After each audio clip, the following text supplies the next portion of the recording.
안녕하세요. 20대 중후반의 늦은 나이에 법원 구급 공무원에 합격해서 다니다가 변호사 남편을 만나 30대에 들어서며 결혼한 여자입니다. 대학을 졸업하기 전에 공무원 시험을 준비해서 금방 붙을 줄 알고 휴학한 뒤 공부를 이어왔는데 세상이 마냥 제 생각처럼 돌아가지는 않더라고요. 원래 계획대로라면 20대 중반에 들어서기 전에 합격해서 빠르게 학교를 포기하려고 했었는데 첫 시험 낙방으로 많은 계획들이 틀어졌답니다. 그래도 두 번째는 당연히 붙겠지 하는 생각으로 덤벼들었지만 다시 떨어지고는 자존감도 바닥을 치고 지금까지 살아온 인생에 대해서도 회의감이 들더라고요. 그래도 이미 학교로 돌아가기는 글렀고 이거 말고는 길이 없겠다는 생각에 죽기 살기로 도전해서 20대 중후반이 되어서 합격했습니다. 그날은 진짜 10년 묵은 체중이 내려가는 것 같았고 매번 제 뒷바라지를 해주시던 부모님도 집안 경사라도 난 듯이 좋아하셨어요. 공무원 시험을 준비하면서 부모님께는 정말 죄송했답니다. 집안 형편이 넉넉하지 않았음에도 고등학교까지는 공부를 곧잘 해서 대학교도 나름 자랑할 만한 곳에 입학했고 부모님도 주변에 저를 자랑하는 맛으로 사셨어요. 하지만 사립대학교여서 등록금이나 생활비 그리고 자취비용까지 마련하기는 저희 집 사정에 정말 힘들었답니다. 매번 제 학비로 고생하시는 부모님을 보니 차라리 빨리 공무원이 되어서 독립하는 쪽이 나을 것 같다는 생각이 들었어요. 이런 생각으로 공부를 시작해서 늦었지만 20대 중후반에 공무원이 되었으니 나름 목적은 달성했다고 생각이 들었습니다. 지금까지 오는 과정이 평탄하지는 않았지만 그래도 학교를 계속 다니지 않았던 것이 더 나았다는 생각도 들었어요. 저는 직업 자체에는 굉장히 만족하며 다니고 있거든요. 구급이라고 해서 부모님도 마음이 상하시거나 그런 일은 없었어요. 오히려 부모님은 제 공부를 도와주지 못했던 당신들을 탓하셨습니다. 능력이 없어서 경제적으로 도와주지 못해 미안하다고. 그래도 주변에서도 법원 공무원이라고 하면 무시를 하는 일도 없었고 저도 스스로 노력해서 이뤄낸 성과라서 굉장히 만족하는 삶을 살고 있었어요. 시험을 준비하며 무너졌던 자존감을 조금씩 회복해갈 때쯤 우연히 변호사 남자친구를 만나게 되었습니다. 처음부터 저도 호감을 느끼고 적극적으로 다가가고 싶었지만 아무래도 변호사라는 타이틀이 주는 압박감으로 인해 먼저 다가가기는 쉽지 않았어요. 그런 저에게 적극적으로 다가와주면서 만남을 이어가게 되었답니다. 남자친구를 만나면서 생각보다 더 따뜻하고 좋은 사람이라는 것을 느꼈는데요. 직업이 다르지만 같은 법조계라면 법조계라서 서로의 일에 공감하기도 좋았고 대화도 잘 통했어요. 그렇게 이 남자랑은 정말 평생을 함께 해도 괜찮지 않을까 싶은 생각을 하게 되었습니다. 이렇게 모든 것들이 평탄하게 이루어지리라 상상했던 저에게 큰 시련이 다가왔습니다. 바로 남자친구의 부모님, 지금의 저희 시부모님이셨어요. 연애 초기에는 별일이 없다가 조금씩 진지하게 관계를 이어가게 되니 서로의 부모님에 대한 이야기도 나오고 별일이 생겼습니다. 처음에는 법원 공무원이라는 사실을 듣고 너무 잘해주셔서 행복했어요. 그러던 어느 날 식사 자리에서 제가 구급 공무원이라는 사실을 아시고는 갑자기 태도가 변하셨습니다. 보통은 그런 생각이 들어도 티를 안 내시는데 시부모님은 너무 티가 나도록 태도가 변하셨어요. 게다가 저희 집안 경제 사정까지 알게 되시고는 대놓고 저를 무시하셨습니다. 당시 남자친구였던 지금 제 남편은 항상 제 편에서 그렇게 하지 마시라고 말을 했지만 전혀 소용이 없었습니다. 남편은 진지하게 이야기도 해보고 그랬지만 내가 할 수 있는 게 없어서 미안하다는 말만 했었습니다. 남편이 시부모님께 이런 문제로 화를 내기도 했는데 그 뒤로는 오히려 교묘하게 비꼬는 태도로 일관하셨습니다. 이게 단순히 저에게만 하시는 것이라면 참을 수 있었어요. 남편은 정말 좋은 사람이었고 오롯이 저만 생각해 주었으니까요. 그런데 그 화살이 저희 가족에게로 돌아가면서 결혼까지도 생각했던 관계를 다시 생각하게 되었습니다. 양가 부모님이 직접 뵌 적은 없었지만 저희 집안에 대한 이야기도 서슴지 않으셨거든요. 결혼 준비를 하는 과정에서 제가 공무원이었지만 급여가 낮아 모아둔 금액이 많지 않았고 앞에도 말씀드렸듯 저는 집안 사정도 넉넉하지 않았답니다. 그리고 집안에는 아직 대학교를 다니고 있는 동생도 있었기에 더욱 손을 벌릴 수 없었어요. 그리고 저는 결혼을 하기 전에 집이나 혼수를 다 맞춰두고 시작하는 사람들이 요즘 얼마나 되냐는 생각이었지만 시부모님은 집도 없이 어떻게 결혼을 하겠냐며 저희를 타박하셨습니다. 경제적인 문제가 결혼에 있어서 이렇게 차가운 현실로 다가오리라는 생각은 하지 못했습니다. 이렇게 작은 충돌들이 있는 상황에서 계속 이 관계를 이어갈 수 있을까 의심했지만 그때마다 제 편을 들어준 남편을 믿고 끝까지 가보기로 했습니다. 그리고 결혼을 결심하게 되면서 상견례를 하게 되었는데요. 여기서 정말 큰 사건이 터졌습니다. 남편이 부모님께 단단히 말씀드리고 왔으니 앞에서 대놓고 뭐라고 하시는 일은 없을 거라고 했어요. 그 말을 믿고 저도 양가 부모님이 함께 뵙는 자리를 주선했어요. 진짜로 처음에는 무난하게 흘러갔지만 조금씩 결혼 이야기가 나오면서 본격적으로 혼수나 집에 대한 이야기가 오가게 되었습니다. 시부모님께서는 우리 아들은 변호사라는 직업이 있고 보여지는 것도 중요하니 비싼 아파트에 들어가야만 한다고 하셨어요. 남편이 옆에서 자기는 집이 어디라도 상관없다고 말했지만 시부모님은 그런 남편에게 어른이 말하는데 끼어들지 말라며 제지하셨습니다. 저희 부모님은 죄송하지만 저희 집안 형편이 그 정도까지는 되지 않아 힘들 것 같다고 대신 비슷한 다른 곳이라도 찾아보는 것이 어떻겠냐고 제안하셨습니다. 이 이야기를 들으신 시어머님은 그러면 분수에 맞는 사람을 만나야지 왜 그러냐며 면박을 주셨습니다. 그 말을 들으니 화가 턱 밑까지 차올랐습니다. 사람을 무시하는 것도 정도가 있지 어떻게 이럴 수가 있나 싶었던 찰나에 남편이 먼저 자리를 박차고 일어났습니다. 어떻게 사람이 그래요? 사람을 무시하셔도 정도가 있지. 우리 집도 처음부터 잘 산 것도 아니었으면서 정말 왜 그러세요?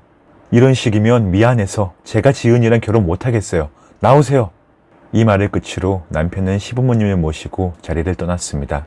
그 상황에서도 부모님은 연신 저에게 사과를 하시며 도움이 못 돼서 미안하다는 말씀만 반복하셨습니다. 이런 상황들이 결혼을 하게 되면 계속될 것 같다는 생각이 드니 저도 이제는 끝을 맺어야 하나 싶은 생각이 들더라고요. 결국 그날 밤 남편에게 먼저 연락이 왔습니다. 정말 미안하다고, 저는 조금 생각을 정리할 시간이 필요할 것 같다고 기다려달라고 말한 뒤 당분간 연락을 하지 않았습니다. 이때 가장 많은 고민을 했던 것 같아요. 행복한 삶을 이어가고 싶은데 어떻게 길을 잡아야 할지. 그리고 평범하게 일상을 보내던 그때 뉴스에서 비트코인에 대한 이야기가 많아지고 있었습니다. 뉴스를 관심 있게 보지 않았기에 세상 돌아가는 소식을 몰랐는데 불현듯 대학생 시절 만들어뒀던 비트코인 계좌가 떠올랐습니다. 알바를 하면 모아뒀던 돈 50만 원 정도를 투자했었죠. 당시에는 그렇게 큰 돈은 아니었지만 앞으로 뭔가 떠오르게 될 수단이라는 느낌에 끌려 매수를 하고는 종종 계좌를 들여다보았지만 관심이 크지 않았던 당시에는 1, 2년 안에 큰 일이 일어나지는 않을 것 같았습니다. 길게 보자는 생각으로 기다리다가 결국 계좌를 확인하는 것도 기억에서 지워버렸죠. 그러다 몇 년이 지나고 난 뒤에 다시 계좌를 열어보게 되었습니다. 그리고 저는 입을 다물 수가 없었습니다. 상상 이상으로 불어난 금액에 제가 지금 보고 있는 것이 맞는지 눈을 의심하게 되었고 그 순간 시간을 더 기다릴지 그 시점에 그냥 팔아버릴지 고민에 빠졌습니다. 하지만 앞으로도 계속 오를 것이라는 보장이 없었으니 빠르게 매도를 하기로 했고 바로 저희 수중에 인생에서 만져볼 수 없을 것이라고 생각했던 15억을 통장에 넣게 되었습니다. 이 이야기를 부모님께 해드리자 처음에는 믿지 못하셨지만 눈앞에 제 통장을 보시고는 할 말을 잃으셨습니다.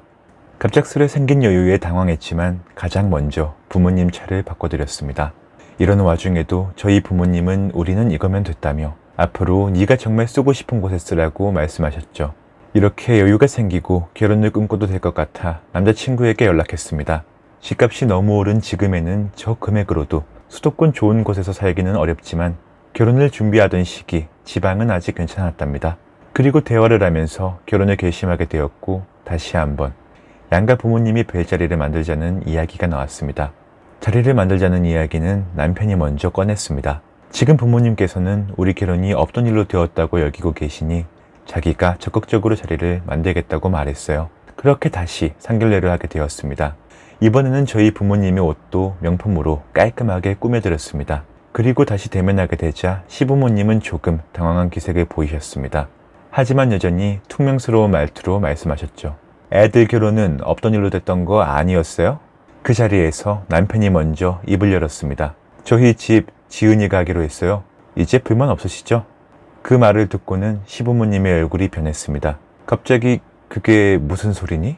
사실 상견례 자리 전에 저와 남편은 오늘 있을 일에 대해서 미리 입을 맞췄습니다. 그리고 저희 부모님께서도 모든 계획을 말씀드리고 오늘 계획을 꾸몄었답니다. 저희 부모님은 아무리 그래도 결혼을 하게 되면 계속 볼 사이인데 그렇게까지 해야겠냐고 말씀하셨지만 남편은 이렇게 하지 않으면 앞으로도 저희 부모님은 전과 같은 태도로 대하실 것이라면서 단호하게 말했답니다. 사실 저희 부모님도 첫 상견례 이후로 다른 사람을 만나는 것이 나중에도 너에게도 좋지 않겠냐고 권하셨었는데 남편의 이런 계획을 들으시고는 이 정도로 우리 딸을 사랑해준다면 믿고 맡겨도 될 것 같다면서 흔쾌히 허락하셨답니다. 집은 지은이가 하기로 했고 제가 다른 것들을 준비하기로 서로 합의했어요. 그리고 자초지정에 대해서 저희 부모님이 설명을 하게 되었습니다. 학교를 다니던 시절에 조금씩 저축을 하다가 이게 미래에는 유망한 기술이 될 것 같다는 예상으로 투자 겸 넣어두었던 금액이 불어나 지금 이렇게 되었다고요. 이 이야기를 들으신 뒤 시부모님은 머리를 3개 한 대 맞은 듯한 얼굴을 하시더니 깊은 생각에 잠기셨습니다. 저희 부모님도 내심 뿌듯하셨는지 조금씩 미소를 지으셨습니다. 한동안 정적이 흐르고 시부모님이 먼저 입을 떼셨습니다. 그런 일이 있으셨군요. 살다 보니 이런 날도 오네요. 오래 살고 볼 일입니다. 꽤 오랜 인생을 살아왔지만 아직도 모르는 게 사람 인생인 것 같아요. 저희 부모님은 이후로도 점잖게 이야기를 이어가셨습니다. 결국 이번 상견례에서 시부모님께서는 아무 말도 못하시고 시종일관 풀이 죽은 모습이셨습니다.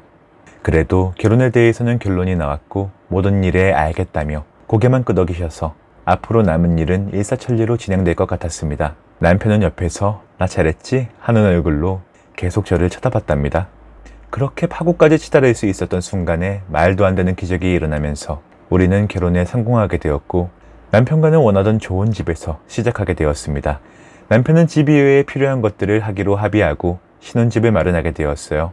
여담이지만 그동안 가보지 못했던 해외여행도 결혼을 하면서 좋은 곳으로 다녀올 수 있었어요. 결혼식이 있는 날 이후로 시부모님은 저희에게 먼저 연락을 하지 않으시다가 결국 저희 부모님께 먼저 찾아오셔서는 처음에는 정말 죄송했다며 경솔했던 모습을 용서해달라고 하셨습니다. 마음 한편으로는 통쾌했지만 나중에는 안타까운 마음이 커졌습니다. 그리고 앞으로 계속 봐야 할 사이이니 이제는 우리가 먼저 다가가야 할 차례라며 저희 부모님이 말씀하셨습니다. 이 사건이 있은 뒤로는 서로 왕래도 자주 하고 연락도 하면서 첫 만남에 있던 일이 무색하도록 지내고 있답니다. 오히려 시부모님은 이제 저희 부모님의 인품을 정말 높게 평가하고 계셨어요. 그 이후로 여유로운 생활을 보내며 결혼 전을 회상하고는 합니다. 이 결혼은 돈이 있어서 하게 된 것이 아니라 오히려 제 남편 덕분에 적극적으로 이루어질 수 있었던 것 같아요. 부모님이 강경한 태도로 나오시면 보통 자식들은 부모님의 뜻에 따르게 되잖아요. 결국 부모님을 이기지 못하기도 하는데 남편은 끝까지 제 편에서 저와 저희 부모님을 위해서 있어줬기에 제가 안심하고 결혼까지 올 수 있었던 것 같아요. 그때의 마음 변하지 않고 남편은 여전히 저에게 잘해주고 항상 한결같은 모습이랍니다. 이 사건 이후로 시부모님들도 더 이상 눈에 보이는 것들로 사람을 평가하지 않으신다고 남편이 그러더라고요.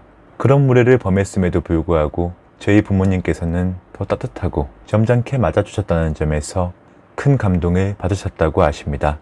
지금은 정말 둘도 없는 사이처럼 터울 없이 놀러 가기도 하고 서로의 집에 맛있는 음식들도 선물하시면서 보내고 계세요. 그리고 저는 하고 싶은 일이 생겨서 요즘 직장을 그만둘까 고민하고 있답니다.